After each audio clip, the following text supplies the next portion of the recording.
Bonjour à tous et bienvenue dans Tips. Aujourd'hui, nous allons parler de la norme qui a révolutionné la musique. Je parle bien évidemment du MIDI et de l'harmonica.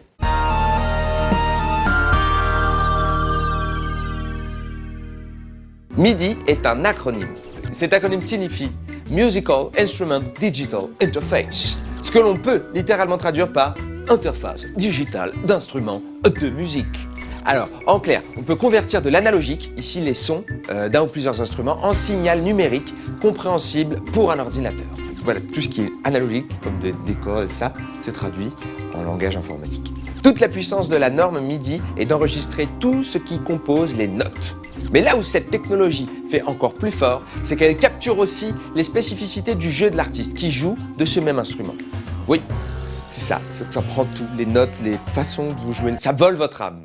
Ce qui veut dire que l'on peut par exemple retranscrire la façon de jouer d'un musicien ou même corriger les fausses notes sur l'ordinateur. Ça fait plaisir à tous les gens qui ont raté des cours de solfège.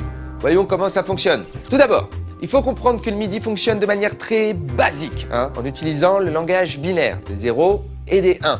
En binaire, les séquences de 1 et de 0 sont ce que l'on appelle des mots. Comme dans une langue humaine, ils sont de longueur variable et sont composés de caractères. Ces caractères sont appelés des bits. Et lorsqu'ils sont regroupés par 8, on obtient ce que l'on appelle un octet.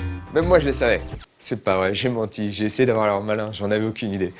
Vous me pardonnez? Merci les gars. Mais quel est le rapport avec le MIDI? Demande un monsieur avec une moustache au fond de la salle. Eh bien monsieur avec une moustache, vous allez voir, c'est très simple. Le protocole MIDI convertit chaque note en ce que l'on appelle un message, qui correspond à un code binaire. Ces codes sont regroupés entre deux catégories.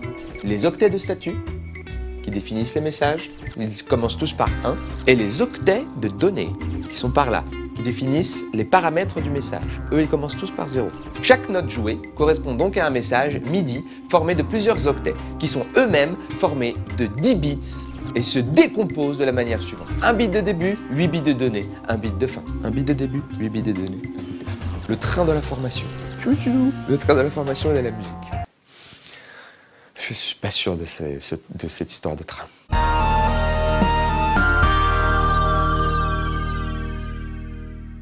Il existe plusieurs types de messages. Note on, note off, volume, hauteur, ainsi que le canal.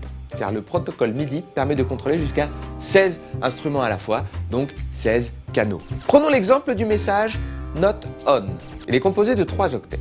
Un octet de statut. Le premier 1 indique qu'il s'agit d'un mot de statut, 001, indique que c'est un message note on. Et les 4 bits restants servent à indiquer le canal. Et alors là, ça, c'est très spécifique, c'est pour les fans. Octet de données. Le premier 0 indique qu'il s'agit d'un octet de données. Le reste, c'est la valeur de la note, do, ré, mi, ça c'est la valeur. Et enfin, un deuxième mot de données. Même moi, je crois que je peux comprendre. Comme c'est un mot de données, il commence par 0. La suite sert à indiquer la vélocité de la note. Vélocité, c'est si on appuie fort ou pas.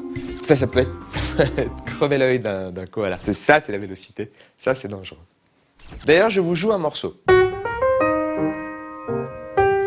Une fois qu'on a fait tous les petits trains d'octets et tout ça, c'est une émission un petit peu pour enfants qui sont très forts en informatique, parce que j'ai parlé des petits trains des octets. Une fois que tous ces messages sont formés, le synthétiseur reçoit ce message et joue la note.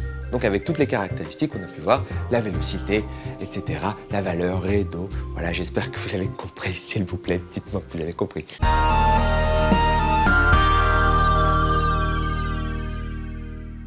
On aimerait en parler des heures, mais on n'a plus le temps parce que c'est déjà la fin de cette émission. Je vous expliquerai la prochaine fois ce qu'est un synthétiseur et comment il s'insère dans un environnement de travail MIDI un peu plus en détail, on verra ça. Parce que le temps passe trop vite quand on parle de 0 et de 1. C'est vrai les gars? C'est vrai? C'est vrai ou pas? Ou c'est pas vrai? C'est vrai. C'était Tips et c'était tout.